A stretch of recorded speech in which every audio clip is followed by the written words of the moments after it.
By now we've all heard it, we know that the ketogenic diet improves mental performance. But how? How does it actually do this within our bodies and within our brains? Well, let's dive into the facts and learn exactly why we should be paying attention to the amount of ketones that are in our blood so that we can have that improved mental performance. I'm Thomas DeLauer with Keto Mojo and we're going to dive into some science. The first thing that I want to talk about is a study that was published in a journal known as the Neurobiology of Aging. What this study did was looked at a group of 23 individuals who were suffering from some form of cognitive impairment, meaning they were suffering from short-term memory loss or they just had some kind of cognitive decline. They divided these subjects into two groups. One group was on a ketogenic diet and one group was on a high-carb diet. Over the course of 6 weeks, and at the end of 6 weeks, they measured their overall short-term verbal memory. What they found is that the keto group had a significant improvement in their short-term verbal memory. Now what exactly does this mean? Well, verbal memory is literally like it sounds. It's the ability to collect information, process it in the brain, and then be able to articulate it verbally. That's why it's called verbal memory. There are 3 components to verbal memory that we have to look at. The first is capacity, how much vocabulary you can obtain and gather. Then there's duration, how long you can hold on to that information and how long it can be in your memory bank. The third is the encoding process, how well do you actually encode that information and make it part of your brain's pattern, so you truly understand and comprehend that information. By looking at the study, we know that there is an improvement in short-term verbal memory, and we can definitely conclude that the ketogenic diet helps us there. There are some other components that we want to look at with regards to mental performance. This next one is one that we're all familiar with, and that's focus or lack thereof. We've all been in a situation where we just can't focus. We feel like we're distracted by just about everything, or we feel like our brains are foggy. Well, a lot of times this happens simply because of an imbalance between what is called the GABA and glutamate in the brain.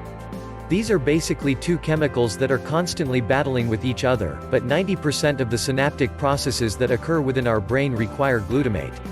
Most of the time when we're operating, when we're talking, when we're reading, when we're even having conversations or even thinking a lot, we're activating that glutamate cycle 90% of the time. Any excess glutamate should be converted into what is called GABA, gamma-aminobutyric acid. Now GABA as well allows you to feel calm, cool and collected and make more relaxed decisions. You can kind of do the math.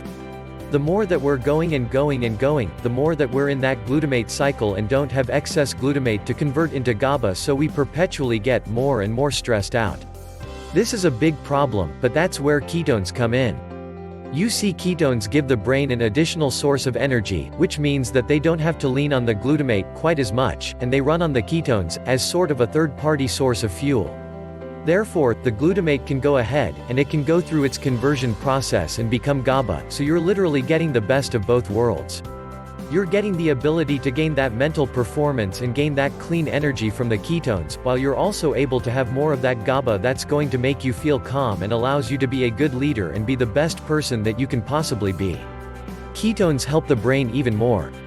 When it comes down to the mitochondria, which is the energy powerhouse within a cell, studies have shown that the hippocampus portion of the brain actually ends up having genetic changes in the mitochondria when ketones are present. Meaning that the brain literally becomes more efficient at utilizing fuel.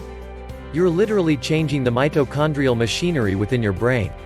The last thing that we really should cover is BDNF, brain-derived neurotrophic factor. BDNF is like fertilizer for your brain.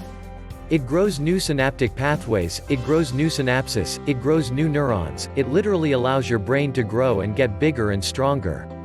Now what's really cool is that studies are showing that ketones actually trigger the expression of BDNF, meaning they sort of unlock it and allow BDNF to do its job. Combine this with the focus aspects, the mitochondrial machinery changes, and of course the short-term verbal memory, you have a perfect storm of mental clarity and very good aptitude when it comes down to your ability to use your brain more effectively and efficiently. So make sure that you're measuring your ketones. That way you know that these changes are taking place in your body, you're not just guessing. You can literally use the Keto Mojo meter to test your blood and find out exactly where you stand on the spectrum of ketones. This is going to help you identify what you should eat, what you shouldn't eat, so you can optimize your body and your brain. As always, keep it locked in here and I'll see you in the next video.